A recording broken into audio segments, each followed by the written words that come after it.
허환구의 라디오 오늘. 여러분 안녕하십니까, 허환구입니다. 바야흐로 노벨상의 계절이 돌아왔습니다. 올해 첫 노벨상은 C형 간염 바이러스를 분리 발견하면서 치료의 실마리를 제공한 하비 올터, 마이클 호튼, 찰스 라이스가 공동으로 생리의학상을 수상하게 됐습니다. 노벨상, 세계에서 가장 권위 있는 상으로 해마다 인류의 문명 발달에 학문적으로 기여한 사람에게 주어지는 상이죠. 하지만 2000년 김대중 전 대통령의 노벨 평화상을 빼면 아쉽게도 우리에게는 여전히 남의 잔치일 뿐입니다. 한 가지 올해 주목할 점은 나노결정 합성 연구를 진행한 현택환 서울대 석좌 교수가 노벨 화학상 부문 유력 후보로 이름을 올렸다는 점입니다. 내일 오후에 발표될 텐데요.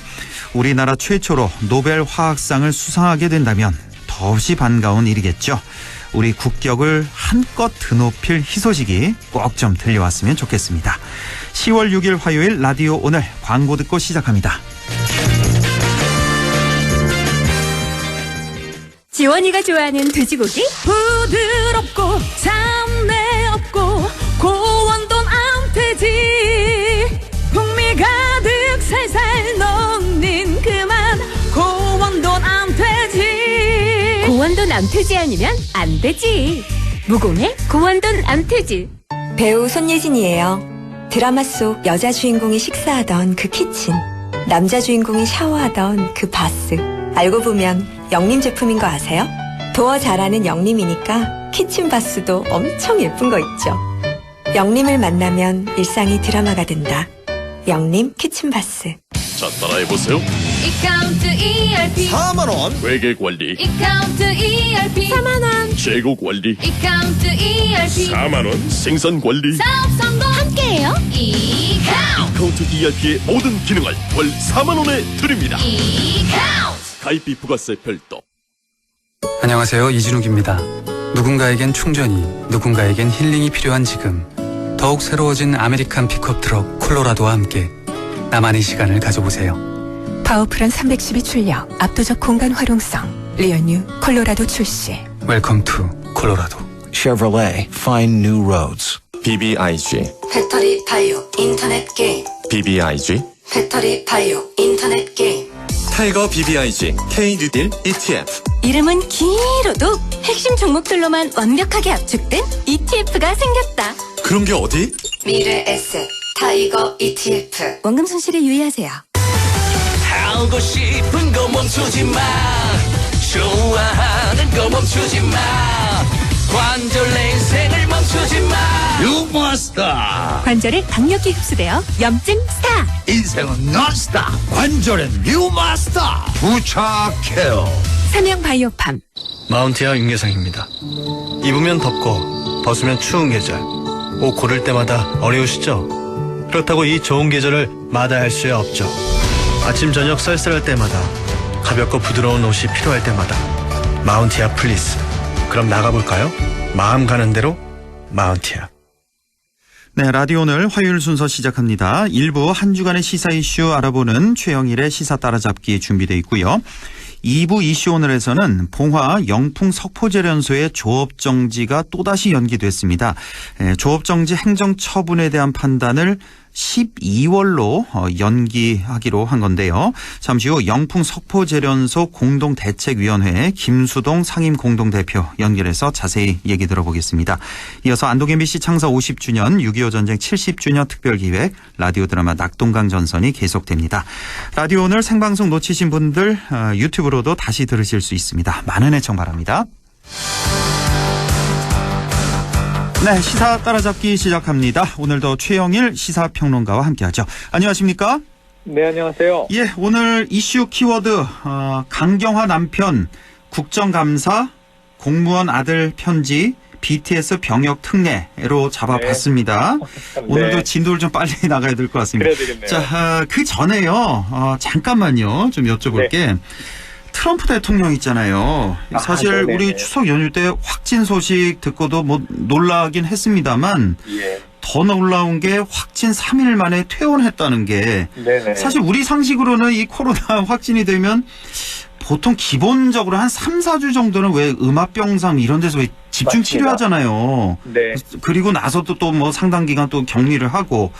그런데 고령에다가 비만인 트럼프 대통령 괜찮은 건지 아니면 조만간에 네. 또 재입원하는 건 아닌지 대선 레이스는 어떻게 되는지 좀 이해가 안 가서요. 이것 좀 여쭤볼게요. 지금 이 트럼프 대통령의 주치의는 예. 아마 트럼프 대통령이 말하라는 대로 그러니까 최대한 낙관적인 측면만 이야기하고 있다.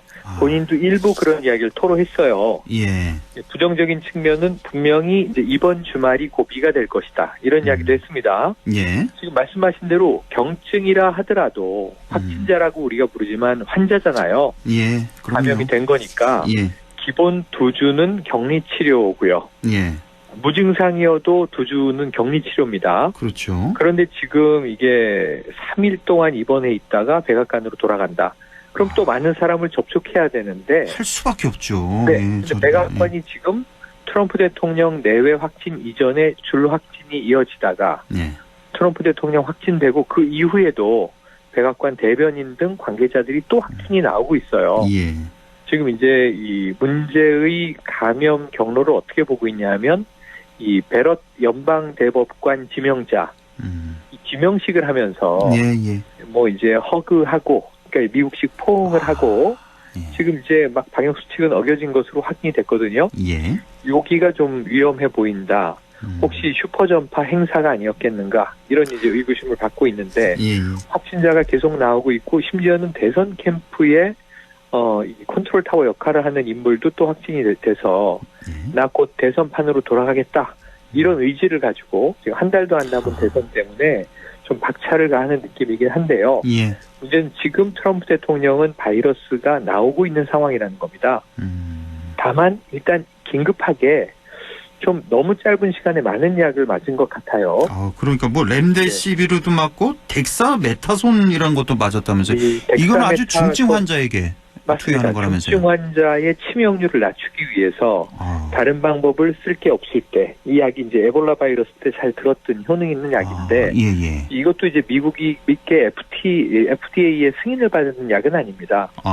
그런데 이제 일단은 긴급 환자들에게는 쓸 수는 있죠. 위험성도 같이 따르는 그런 약이잖아요, 이게. 이게 면역 체계가 약화되기 때문에 예. 사실은 다른 문제가 생길 수 있는 건데 중증 환자에게 놓는 걸 놨고 그리고 덱사메타손은 좀 불안해 보이고 이 렘데시비르도 이 중증 환자에게 쓰는 조금 치료 기간을 단축하는 약인데 썼고 이것뿐만 아니고 지금 임상 실험 중인 검증되지 않은 이게 리제네론이라고 하는 회사의 항체 물질을 완치된 환자의 혈장과 섞어서 칵테일 요법을 또 썼습니다.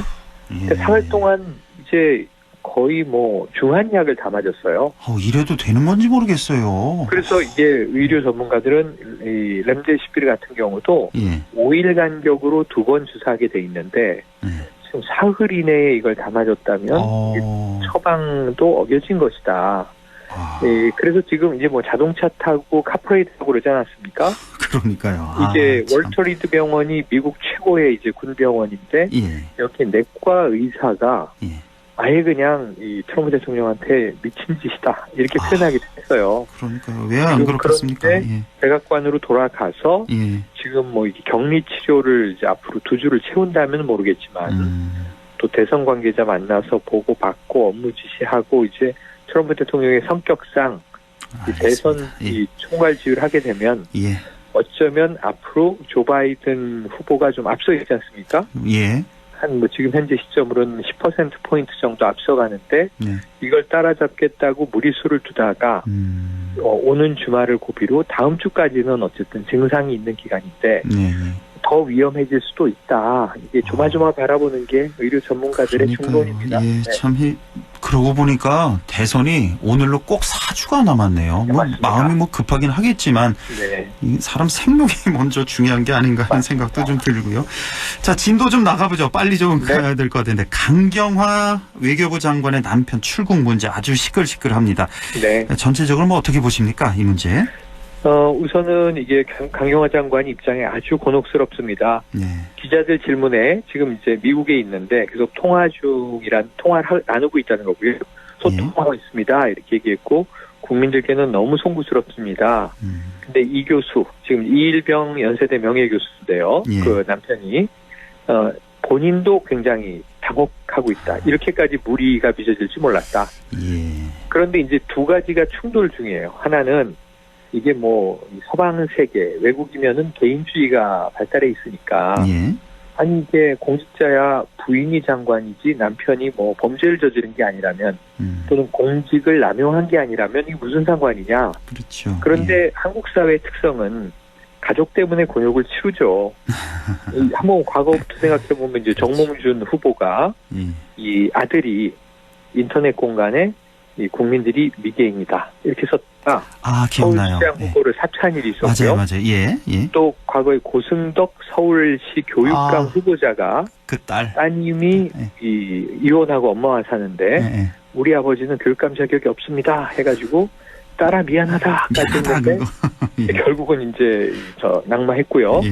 그러니까 이게 자식 문제라든가 배우자 문제 때문에 뭐 그만둔 경우 많습니다. 다만 강경화 장관은 이제 유엔에서 오래 근무를 하면서 남편과 떨어져 지냈고 이번 문정부 초기에 저 외교부 장관 후보자 청문회를 할 때요. 이 재산 문제 의혹 같은 게 제기됐을 때 남편과 자신은 완전히 독립경제다. 자신은 친정만 챙긴다. 이런 얘기를 했고. 기억납니다. 남편이 뭐 이 바닷가에 호화 펜션을 가지고 있다 그랬는데 알고 보니까 컨테이너 박스를 놓고 바닷가에 그냥 조그만 캠핑장을 하나 꾸렸던 거였죠. 그러니까 이 이일병 교수 이 남편이 그런 생활을 굉장히 좋아하나 봐요. 자유로운 영혼입니다. 그렇죠. 그런 것 같아요 정말. 그래서 이제 이 학자 교수로 오래 생활하다 이제 은퇴하고 인생 마무리를 이게 요트라고 하는 게 지금 미국에서 구매할 예정인 것이 그랜저 가격 정도라고 해요. 많은 분들이 그 정도밖에 안 되는 거예요? 네네네. 많은 분들이 뭐 수억 원짜리 엔진 달린 호화 뭐 유람선 아니냐? 당연히 그런 줄 알았죠. 그게 아니고 그냥 돛단 요트인데 이게 풍랑을 만나면 바다에서 위험해지는 건데 본인이 항해술을 배워서 돛배를 타고 카리브해를 좀 횡단하고 싶은 게 꿈이었다고 합니다. 그게 이제 버킷리스트였나 봐요. 네네, 버킷리스트였던 거죠. 그래서 뭐 또 노년층들은 은퇴 후에 그래 나도 저렇게 살고 싶은 건 맞는데 문제는 지금 꼭 굳이 갔어야 하는가. 근데 문제는 이게 저도 처음에는 한 1년만 있다가 그 인생의 목표를 한번 하시지. 그러니까요. 왜 굳이 이 와중에 가셨나 했는데 본인 블로그를 제가 쭉 오래 읽어봤고 지금은 폐쇄됐습니다. 저 비공개로 돌려놨는데 느껴지는 게 뭐냐면 이게 빌 게이츠 이사장 얘기도 그렇고 이 코로나 이전으로 좀 자유로워지고 해외여행을 하려면 3, 4년은 기다려야 된다는 거예요. 근데 이분이 지금 67세인데 근데 70세에 이걸 감행해야 되겠는가? 하루하루 좀 또 이 노쇠해지는 느낌도 있을 거고 이 결심이 섰을 때 감행하자. 그래서 올해 하나 내년에 하나 마찬가지 아니겠는가? 아마 이렇게 이제 생각을 했을 수는 있습니다. 다만 한국의 고위공직자 가족의 처신으로는 뭐 위법 불법은 아니라 하더라도 윤리적인 부적절 처신 문제는 분명히 남고 이것도 뭐 국민 정서상 또 반하는 부인을 좀 이제 이 상당히 위기에 몰아넣은 것은 사실이다. 그런데 또 이런 얘기예요. 67세의 남편을 어느 또 부인이 통제할 수 있겠냐 이거예요. 장관이 아니라 대통령이라 하더라도 배우자가 내 길을 가련다 하면 원래 또 국내 생활, 해외 생활로 이제 오래 떨어져 지내고 이제 독립 생활했었기 때문에 강 장관만 탓할 수도 없다. 또 이런 이야기도 나오고 이런 이슈가 터지면 이렇게 보면 이렇게 보이고 저렇게 보면 저렇게 보이고 그런 것 같습니다. 천만 논란이 큽니다. 자, 국정감사 얘기도 잠깐만 하나만 좀 짚어보죠. 지금 뭐 증인 채택을 두고 여야 간의 기싸움이 한창인데 지금 가장 큰 쟁점이 그 추미애 장관 아들 또 피살된 공무원의 형 이 채택을 아주 강력히 요청하는 것 같아요. 국민의힘에서는. 지금 일단은 추미애 장관 아들 관련 뭐 당직 사병이라든가 또 아들 서씨 등등 해서 국정감사에 세우려고 한 게 주로 야당인데 국민의힘 쪽인데 여당이 하나도 지금 합의해주지 않으면서 증인이 제로입니다. 국방위는. 아, 국방위는. 추장관. 근데 정부 관계자들은 나올 사람들은 다 나오는 거죠? 네네. 관료들은 나오죠. 아, 그 추장관 관련해서. 아. 네네. 근데 이제 이 핵심 사자들. 예. 그래서 이제 증인 채택이 불발되면서 이제 야당이 좀 상당히 이제 불쾌감이 높아졌고요. 예. 지금 뭐 항상 누가 증인이냐 이건데 이번 국감의 증인은 저는 잘된 면도 있는데. 작년에 나왔던 이 백종원 씨 또 부르려고 했는데 일단 이제 안 부르기로 했고요. 예, 안 나온다 그랬죠, 백종원 씨도. 인성 문제 있습니까? 이근 대위. 비역 대위인데 뭐 비투 논란도 최근에 일고 있습니다만. 펭수도 안 나온다는 것 같던데요. 펭수도 안 나오는데 전 이건 아주 잘했다고 봅니다. 펭수가 잘한 것 같아요. 나의 세계관을 지키기 위해서 안 나갑니다. 세계관과 신비감을 지키기 위해서. 네, 이게 펭수가 지금 진짜 펭귄이냐, 이 연기자가 탈을 쓰고 연기하는 거냐, 이 뻔한 논란이 있는데, 네, 이것도 이제 펭수는 나는 이제 이 신비감과 세계관을 지키겠다. 그래서 이제 굳이 부르는 것도 지금 또 많이 질타를 받았어요. 결국은 불러놓고 이제 국회의원이 좀 한 건 하자는 거 아니냐. 그렇죠. 이 국정감사에 꼭 필요하냐. 당사자의 처우 문제는 EBS와 다 해결돼 있다고 한다. 불발이 됐고요. 철회가 됐고 안 나가기로 했고 그래서 지금 남아있는 게 추장관 이 의혹인데 이것도 좀 이제 안 나올 것 같고 지금 강경화 장관 이게 쟁점은 한 3가지입니다. 강경화 장관이 배우자 출국 논란 왜 외교부는 국민 다수에게는 해외여행 특별주의보를 내려놓고 본인의 배우자는 막지 못했습니까? 이건 또 이제 사과해야 될 상황이고요. 그리고 이제 추미애 장관 아들 의혹은 추 장관 입장은 간단하죠. 검찰이 8개월 수사해서 다 무혐의를 내렸다. 뭐가 문제냐? 이렇게 됐을 때 이제 또 시끄러워질 것 같고요. 지금 핵심 사안 야당의 총공세는 실종 공무원의 북한군 피격 사건으로 몰릴 것 같습니다. 그런데 지금 친형이 나올지는 조금 지켜봐야 되는데 지금 오늘 일단은 이 고등학교 2학년 아들의 좀 구구절절한 안타까운 편지가 그러니까 이거 편지를 쭉쭉 봤는데 일단 핵심은 뭐 아버지 명예를 좀 돌려달라. 이거 월부가 아니다. 국가는 도대체 뭐 했는가. 뭐 이런 내용인 것 같아요. 전체적으로. 이거는 유가족 입장에서는 당연히 할 수 있는 말이죠. 한번 뭐 국가와 정부의 따져 물을 이야기로 보여지고 문재인 대통령 오늘 여기에 답을 내놨죠. 나도 마음이 아프다. 충분히 이제 이 유가족의 마음을 이해한다. 진상조사가 우선이니 조금 시간을 가지고 지켜보자. 편지가 도착하면 직접 답장을 쓰겠다 이렇게까지 얘기를 했던데요. 그런데 이제 이 친형은 오늘 또 대통령의 발언에 대해서 바로 이제 반박 기자회견을 했죠. 아, 그래요. 더 조사할 게 뭐가 있느냐라고 얘기를 하면서 오히려 지금 군 당국이 가지고 있는 우리 동생의 마지막 모습이나 공개해달라 이렇게 이야기를 했습니다. 지금 이 친형이 주로 이제 정부하고 각을 세우고 있는 그런 양상인데 이것을 이제 지금 또 제1야당에서는 국정감사에서 최대한 문제 제기를 하겠다. 주호영 이제 원내대표가 사살 지시가 정확하게 딱 떨어지는 발언은 없었지만 이 762로 하라. 이게 7.62mm 북한군이 쓰는 소총의 구경을 의미하는 숫자인데 결국 소총으로 사살하라는 지시가 내려진 게 국방부에서 확인된 거 아니냐. 근데 여기에 대해서 왜 정부는 자꾸 사살 명령이 있었다는 걸 부인하느냐 이렇게 따져 물었고 알겠습니다. 지금 이 부분은 또 북한의 입장은 다르게 나와 있기 때문에 일단은 진상을 밝히는 게 최우선 과제가 되겠습니다. BTS 얘기도 한 1분 정도만 해보죠. 지금 병역 특례를 줘야 한다는 주장. 그러니까 뭐 면제를 줘야 된다는 겁니까? 연기를 해야 된다는 겁니까? 대체 복무를 시키겠다는 겁니까? 이게? 지금 군 면제는 존재하지 않고요. 특례 제도가 논란 속에 유지되고 있는데 자 먼저 이제 연구자들 이 산업기능요원이나 이 전문 연구요원으로 이제 군 복무를 대체할 수 있습니다. 대체 복무고. 이거 없앤다 하면서 아직 조금 남아 있고요. 그리고 지금 이 문화인 예술인의 경우에 특례가 적용되는 대상이 예를 들면 뭐 손흥민 선수도 그렇고 지금 조건은 까다로워져 있죠. 이제 이 올림픽에서 금운동 안에 들거나 아시안 게임에서 금을 따거나 요 경우만 딱 특례를 주는데 면제는 없다는 말씀이 기초군사훈련 받고요. 사주는 다 받잖아요. 다 받고 4주, 6주 경우에 따라서 해병대를 갈 수도 있고 이렇게 받고 그 다음에 이 군이 요구하는 사회 봉사에 복무해야 됩니다. 시간 수에 맞게. 예. 근데 그 특기를 살려서 주로 뭐 이제 군 홍보나 국위 선양 이런 쪽의 활동을 봉사로 인정해 주는 거예요. 예. 그러니까 좀 이제 뭐 군 복무보다야 작게 일을 진행할 수 있으니까 좋겠죠. 근데 문제는 클래식 음악의 해외 콩쿠르에 1, 2위를 했다든가 예. 국내에만 있는 뭐 국악 경연 대회에서 1위를 했다든가 그러면 적용이 되는데 예. 대중문화 예술인은 쏙 빠져 있고 그러니까요. 너무 이제 좀 이 고전 문화에만 집중돼 있는 거 아니냐.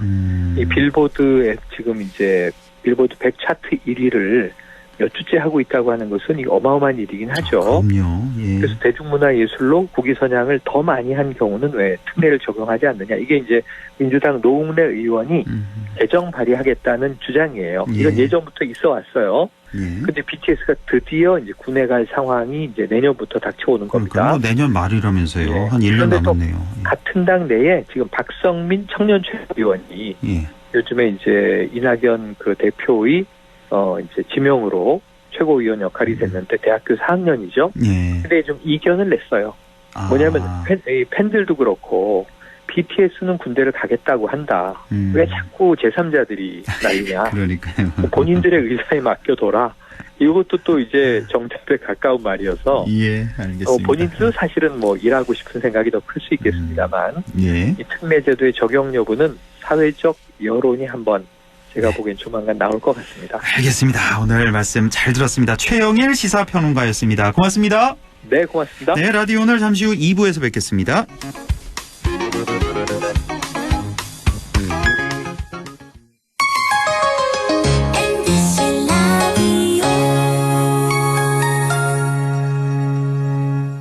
할인점보다 더 실속 있고 편의점보다 더 편리하게 살 수 있는 곳, 시장보다 더 정이 넘치고 백화점보다 더 품격 있는 곳, 이런 곳이 없을까요? 네, 우리 동네 우리 할인점 홈마트가 있습니다. 지난 25년간 항상 고객과 함께한 홈마트. 용상점, 자이점, 신용주점, 사천점에서 새롭게 고객님께 다가갑니다. 홈마트. 선생님, 전 보건의료인이 꿈인데 좋은 고등학교 있나요? 잊고 말고 안동의 보건간호 특성화 학교인 예일메디텍 고등학교가 있지. 예일메디텍 고등학교는 남녀공학으로 보건간호과 2개만을 모집한단다. 남들보다 일찍 준비한다면 너의 꿈에 날개를 단 거지. 예일메디텍 고등학교. 안녕하세요. 최하정이에요. 함께 만드는 외출 생활 백신. 오늘도 많은 분들이 사연 보내주셨네요. 뒷자리 1339님. 천리길도 빈틈없는 마스크 착용부터. 아이디 회의왕님. 직급 연차 구별 말고 2 이상은 거리 두자. 저도 하나 준비했어요. 음식은 덜어 먹어야 맛이요. 식기는 따로 써야 맛이다. 어때요? 괜찮았죠? 외출 생활도 안전하게.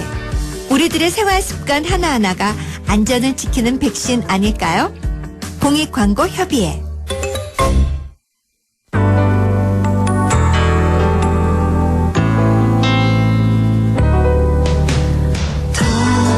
어렵던 날도 많았죠.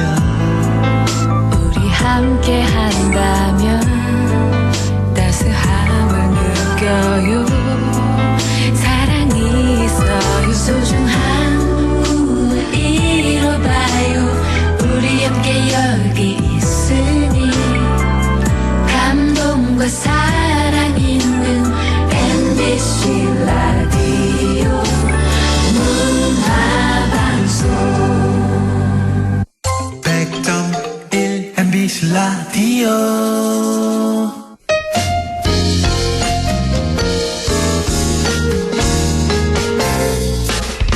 지금 여러분께서는 안동 MBC 시사정보 프로그램 허환구의 라디오 오늘을 듣고 계십니다. 저는 사생결담 강재입니다.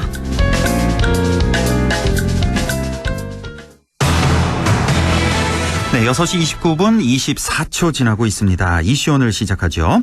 봉화 영풍 석포제련소에 대한 조업정지 행정처분 결정이 올해 말로 미뤄졌습니다. 환경부가 지난해 4월 석포제련소의 폐수 배출시설 위반을 적발해서 조업정지 120일의 행정처분을 경상북도에 의뢰했고요. 경상북도에서 행정처분의 이의를 제기하면서 올해 4월 행정협의조정위원회에서 조정을 신청했는데 지난 23일에 행정협의 조정위원회가 열렸지만 결론을 내리지 못했습니다. 그래서 올 12월 회의로 결정을 미룬 상태인데요. 계속해서 미뤄지고 있는 행정처분이 과연 바람직한 건지 영풍 석포재련소 공동대책위원회 김수동 상임공동대표 연결해서 얘기 나눠보겠습니다. 김수동 대표님 안녕하십니까? 예, 안녕하세요. 반갑습니다. 예, 반갑습니다. 지금 쭉 설명을 드렸는데 지난달 23일 그러니까 봉화 석포재련소 조업정지 4개월 처분 여부에 대한 결정이 또다시 미뤄졌습니다. 12월로 미뤄졌는데 우선 그 연기가 된 이유가 뭔가요? 그 위원회에서 석포재련소의 그 획기적인 방안이 나오면은 실무위원회에서 뭐 지역 경제 상황들을 고려해서 검토를 하겠다. 그리고 12월 중에 결정은 하겠다. 그런데 여기에서 계속적인 법을 위반한 사실 2018년에 처분이 있었지 않습니까? 조업정지 20일. 여기에 법을 누적해서 위반한 사실은 확인이 됐습니다. 아, 그래요? 획기적인 방안? 재련소 측에서 이걸 설치를 한다면 그 획기적인 방안이라는 게 어떤 게 있을까요? 글쎄, 제가, 획기적인 방안이 어떤 게 나올지는 모르겠는데요. 재련소 지금은 1공장하고 2공장은 그 오염 정도가 지하수 오염, 토양 오염, 뭐 침출수 나오는 거 이러한 것들로 미뤄봤을 때 임계치가 넘어서서 어떻게 다른 방안을 찾을 수는 없을 것 같고 좀 조심스러운 이야기지만은 1공장을 폐쇄 복구하는 것으로 획기적인 방안이 나올 수도 있겠다. 1공장을 폐쇄 복구하는 방안? 일단 폐쇄해서 다시 새롭게 복구하는? 그렇게 해서 2,3공장 그리고 지금 신청한 일반 산업단지 허가를 받아서 지금 그 모방료 시스템을 공사를 하고 이렇게 해서 잘 정화를 시켜서 공장을 계속 가동하겠다. 아마 획기적인 방안이 나오면 그 정도일 거라고 그렇게 봅니다. 일단은 재련소 측의 대책에 대한 방안을 보겠다는 것으로 일단 이렇게 연기가 된 사유를 보고 계시는 거고 어떻습니까? 12월에 그렇다면 연기가 된 12월에는 조업정지 4개월 처분, 120일 처분이 받아들여지게 될까요? 어떻게 예상하십니까?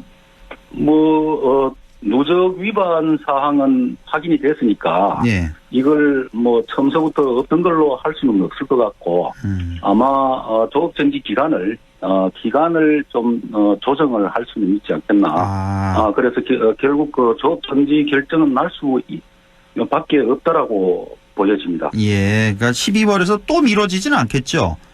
일단 이번에는 12월 달에 결정을 한다라고 못을 박았군요. 그렇게 이야기를 했으니까 더 이상 미뤄지지는 않을 겁니다. 그러니까 이 4개월 조업 정지를 좀 단축할 수는 있겠다. 이 정도는 예상을 하시는 거군요. 알겠습니다. 자, 그러면 지금 석포재련소 측은 지난 12월부터 환경 보전을 위해서 그 아연 재련에 사용한 물을 단 한 방울도 방류하지 않는 이른바 무방류 시스템을 도입했다라면서 이제 언론을 통해서 홍보를 하고 있는데 이런 부분이 혹시 석포재련소 행정처분에 영향을 미칠 수도 있지 않을까요? 다소 있을 수도 있겠는데 지금 그 120일 행정처분을 요청한 것은 지금 무방류 시스템하고 별로 상관이 없는 부분입니다. 이거는 이중 옹벽조하고 그리고 우수 저장 시설 여기에 대한 위반이기 때문에 그거하고는 별로 상관이 없을 거고 그리고 지금 그 무방류 시스템을 해서 물을 한 방울도 공장 밖으로 배출하지 않았다. 그런데 침출수에서 공장 밖으로 하천으로 이렇게 흘러나오는 것이 계속 확인이 됐죠. 그리고 공장 내 지하수 오염이 원래 그 최대 33만 6천 배나 오염이 돼 있는 게 확인이 되었습니다. 그래요. 참 너무나 심각하군요. 그러니까 그 공장 내 지하수 오염이 카드뮴 기준치라는 게 있잖아요. 허용 기준치 카드뮴. 거기에 33만 배나 더 많이 나오고 있다고요? 33만 6천 배까지 확인이 됐습니다. 그리고 모방류 시스템이 이게 사실은 검증되지 않았고 구미 공단 같은 경우에도 총인에 대해서는 이 모방류 시스템이 별로 효과가 없다라는 것이 이렇게 확인이 됐습니다. 그리고 모방류 시스템을 하더라도 이 농축된 슬러지를 어떻게 처리할 것이냐 거기에 대한 방안이 또 나와야 되는 거죠. 그렇군요. 지금 경상북도 입장에서는 이게 지금 재련소가 이게 엄청난 산업이다. 그러니까 경제적 파급 효과 이거 무시 못한다. 그리고 지방 소멸을 좀 자극할 그런 영향 이런 것도 고려해야 된다. 조업 정지는 너무 가혹하다. 이런 입장을 보이고 있는데 이런 경상북도 입장에 대해서는 어떻게 생각하십니까? 본래 여기 그 공장이 들어설 입지가 아닌데 공장을 허가한 것부터가 사실은 문제의 시작이고. 낙동강 최상류 아닙니까? 예. 그렇죠. 예. 그래서 지금이라도 이제 1,300만 명 낙동강 유역 국민들의 식수에 대한 불안을 해소하고, 지속 가능한 사회를 만드는 길이 마땅하다고 생각하는데, 근데 그 불법 행위를 할 수밖에 없는 기업을 언제까지 이제 그 경제라는 미명으로 잡아둘 수는 없지 않습니까? 그리고 불법을 한 재련소에 대한 처벌은 가혹하고 1,300만 명 낙동강 유역 국민들의 식수 불안에 대해서는 가혹하지 않다는 것이 이철우 지사의 그 논리인지 모르겠습니다. 그러니까 이게 근본적으로 여기 자리를 잘못 잡은 거예요. 그렇죠? 그러니까 이 재련소라는 이 산업 특징이 아무리 어떤 뭐 시설을 환경 시설을 설치해도 이걸 어떻게 막을 수가 없는 거죠? 서천의 그 장항재련소라고 1990년대 초반에 폐쇄가 됐는데요. 30년이 지난 아직도 복구를 하고 있습니다. 거기는 강 상류도 아니고 바다까지 않습니까? 근데 여기는 강 최상류에서 이렇게 완전히 그 오염 인계치를 넘어선 이 공장이 가동된다는 것은 지금 정부에서 그린 뉴딜 정책을 이렇게 코로나 이후에 경제 사회적 그 극복 정책 방향으로 잡고 가는데 이러한 공장을 그대로 방치를 한다라면은 그린 뉴딜 정책에 또 맞지 않는 그런 일이라고 봅니다. 그렇군요. 그쪽 재련소가 한 몇 년 정도 운영을 했던 건가요? 1970년부터 시작을 했으니까 딱 50년이죠. 그러니까 70년에 시작해서 90년까지 가동을 했고 그리고 나서 90년부터 2020년 지금까지 복구를 하고 있는데 안 됐다. 지금도 가동이 되는 거예요? 그 재련소? 장항재련소요? 예, 장항재련소. 장항재련소는 1930년대 가동을 시작해가지고 30년대. 일제강점기 시대에 가동을 하다가 한 60년 하다가 90년대 초반에 폐쇄를 했고 그런데 그 환경을 치유하는데 아직도 지금 안 되고 있다. 그렇죠. 30년이 넘어도. 지금부터 그쪽 주민들이 뭐 질병 발생이 이렇게 서서히 나온다고 그렇게 보고가 되고 있습니다. 그렇군요. 그러니까 지금 여기 같은 경우도 우리 봉화 석포재련소도 70년부터 가동을 한 건가요? 여기는? 만 50년. 그러니까 만 50년 됐으니까 지금부터 환경 그 복구를 한다고 해도 수십 년 앞으로 더 해야만. 제가 봤을 때는 여기가 강상류기 때문에 함부로 이렇게 복구를 할 수 있는 상황이 아닙니다. 그래서 최소한 50년에서 100년은 걸리지 않을까. 그렇게 봅니다. 지금도 늦었군요. 지난달이었죠. 영풍 공대위에서 이제 봉화군수를 직무유기로 고발을 했는데 이 얘기는 좀 다음에 기회 있을 때 좀 하고 이제 마무리를 좀 지어야 될 것 같아서 마지막으로 좀 한 1분 정도 남았는데요. 좀 덧붙이고 싶은 말씀이 있으면 좀 전해주시죠. 이게 낙동강 최대 그 수질 오염 주범 중에 하나가 석포재련소지 않습니까? 이 석포재련소 문제는 언젠가는 반드시 해결을 하고 가야 된다. 그렇지 않으면은 낙동강 유역에 살고 있는 1,300만 명 국민들이 이 지속 가능한 사회를 만들 수가 없어요. 그래서 이게 물이 인간이 그 생존하는 데 있어가지고 가장 중요한 것 중에 하나인데 이 물의 식수에 대한 불안을 없애는 그 길이 빨리 이루어져야 된다. 그렇게 생각을 합니다. 그 지역 사회 뭐 경제적인 문제도 중요합니다만 그렇죠. 일단 인간의 생명이 더 중요한 거니까요. 환경이. 일단 알겠습니다. 오늘 말씀 여기까지 듣겠습니다. 고맙습니다. 감사합니다. 지금까지 영풍 석포재련소 공동대책위원회 김수동 상임 공동대표였습니다. 우리 지역 날씨 알아보죠. 김도연 캐스터 전해주세요. 네, 북서쪽에서 찬 공기가 밀려 내려오면서 천년 이맘때보다 쌀쌀한데요. 이불 역할을 하는 구름이 없다 보니까 하늘의 열을 빼앗기면서 기온이 큰 폭으로 떨어진 겁니다. 오늘 아침도 봉화가 2.4도, 청송 4.3, 영양 5.1, 안동 5.5도 등 올가을 들어서 가장 낮은 기온 기록했습니다. 상층의 찬 공기가 서서히 빠져나가면서 내일 낮부터는 예년 수준의 기온을 회복하겠습니다. 내일 기온은 아침이 9도, 한낮에 21도 예상됩니다. 영주 현재 기온은 어제 이 시간보다 3도 높은 16도, 체감온도는 16.6도, 습도는 50%입니다. 날씨였습니다.